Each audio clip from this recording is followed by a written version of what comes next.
नमस्कार दोस्तों, YouTube channel Kritika coaching HP में आपका स्वागत है। आज के इस वीडियो में क्लास 8 का दूसरा चैप्टर है वर्गमूल और उसकी एक्सरसाइज है 2D। तो इस एक्सरसाइज में जो प्रश्न दिए हैं उनकी कुल संख्या है 5 और ऑब्जेक्टिव टाइप के प्रश्न है। तो यहाँ पर जो प्रश्न है वो क्या बताना है इसमें कि जो वर्गमूल होंगे, कोई संख्या दी है पूर्ण वर्ग और उसके वर्गमूल में अंकों की संख्या कितनी होगी। तो इस अभ्यास से पहले पॉइंट नंबर दिया है बुक में 2.6। इसमें लिखा है कि वर्ग संख्या और उसके वर्गमूल में अंकों की संख्याओं में संबंध।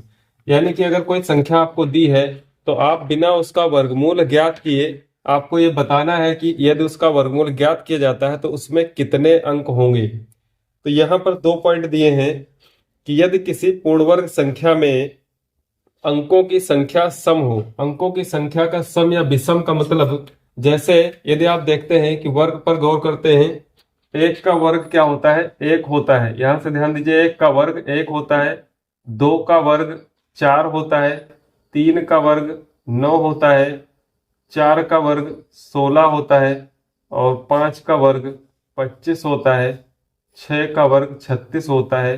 इसी प्रकार 7 का वर्ग 49 होगा, 8 का वर्ग 64 होगा, 9 का वर्ग 81 होगा, 10 का वर्ग 100 होगा और 11 का वर्ग 121 होगा। तो कुछ यहाँ पर हमने लिख लिए हैं। यहाँ पे आप ध्यान देंगे कि जो एक का वर्ग है 1 है, 2 का वर्ग 4 है, ये एक अंक की संख्याएं हैं। और यहाँ पर आप देखेंगे कि इनका जब हम वर्ग करते हैं, 1 से लेकर के 9 तक की संख्याएं एक अंक की संख्याएं हैं। इनका जब वर्ग किया जाता है तो आप देखेंगे कि इनके वर्ग में 1 अंक की संख्याएं भी आती हैं और 2 अंक की भी संख्याएं आती हैं। उसके बाद जब 10 से दहाई यानी कि 2 अंक वाली संख्याएं शुरू हो जाती हैं तो वहां पर आप देखेंगे कि अगर संख्या में 2 अंक हैं तो वर्ग में आप देखेंगे कि कम से कम 3 अंक जरूर हैं। इसी प्रकार यहाँ पर भी समझाया गया है कि यदि कोई पूर्ण वर्ग संख्या है तो आप सबसे पहले क्या करना है, उस संख्या में जो अंकों की संख्या है उसको गिनना है। कि जैसे यहाँ पर जो पहली संख्या दी है तो यहाँ पर अंक कितने हैं, 1 2 3 4 5 6 7। अब 7 अंक है, इसका मतलब इसमें अंकों की संख्या विषम है। और यहाँ पर आप देखेंगे कि यदि कोई अन्य संख्या हम लेते हैं, जैसे कि इसमें 2 2 4 1 5, यहाँ पर भी 5 अंक हैं तो विषम है। यहाँ पर आप देखेंगे 2 2 4 2 6, यहाँ पर 6 अंक हैं यानी कि सम है अंकों की संख्या। यहाँ पर 4 अंक हैं, ये भी सम है अंकों की संख्या। यहाँ पर 2 2 4 2 6 2 8 अंक हैं, ये भी सम संख्या है। तो पहला पॉइंट कहता है कि यदि किसी पूर्ण वर्ग संख्या में अंकों की संख्या क्या हो, सम हो, तो उसके वर्गमूल में अंकों की संख्या उसके अंकों की संख्या की आधी होती है। यानी कि अगर सम है तो आपको क्या करना है कि अगर 8 अंक हैं तो वर्गमूल में 4 अंक होंगे, अगर 6 अंक हैं तो वर्गमूल में 3 अंक होंगे, अगर 2 अंक हैं तो वर्गमूल में 1 अंक होगा। जितने अंक है उसकी आधी उसके वर्गमूल में अंकों की संख्या होगी। दूसरा चीज ये तो हो गया सम के लिए। विषम के लिए दिया है कि यदि किसी पूर्ण वर्ग संख्या में अंकों की संख्या विषम हो तो उसके वर्गमूल में अंकों की संख्या उसके अंकों की संख्या की उत्तरवर्ती संख्या के आधे के बराबर होगी। उत्तरवर्ती संख्या का मतलब है कि जैसे यहाँ पर अंकों की संख्या है 7 और 7 क्या है, विषम संख्या है।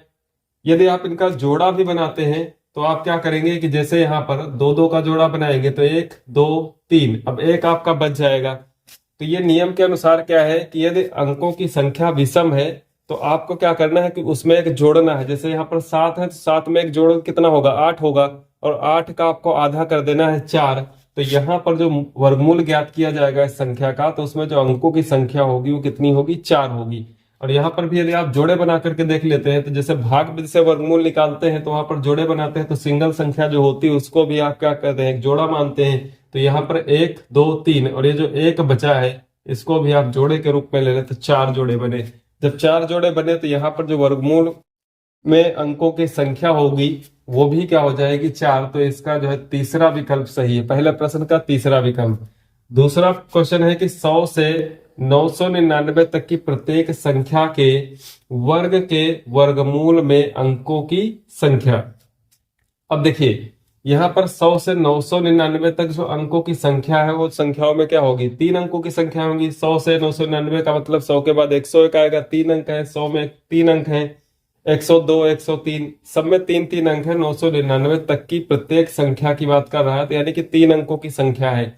उसके बाद कह रहा है प्रत्येक संख्या के वर्गमूल में, यानी कि जो संख्या है पहले उसका आपको वर्ग करना है, वर्ग के बाद वर्गमूल ज्ञात करना है। तो यहाँ पर ध्यान दीजिए कि जैसे जब संख्या हमारी 3 अंक की है, यदि 100 का वर्ग हम करते हैं तो 100 में कितने अंक हैं? 3 अंक हैं। इसका हम वर्ग करेंगे, वर्ग करने पर आ जाएगा 10,000।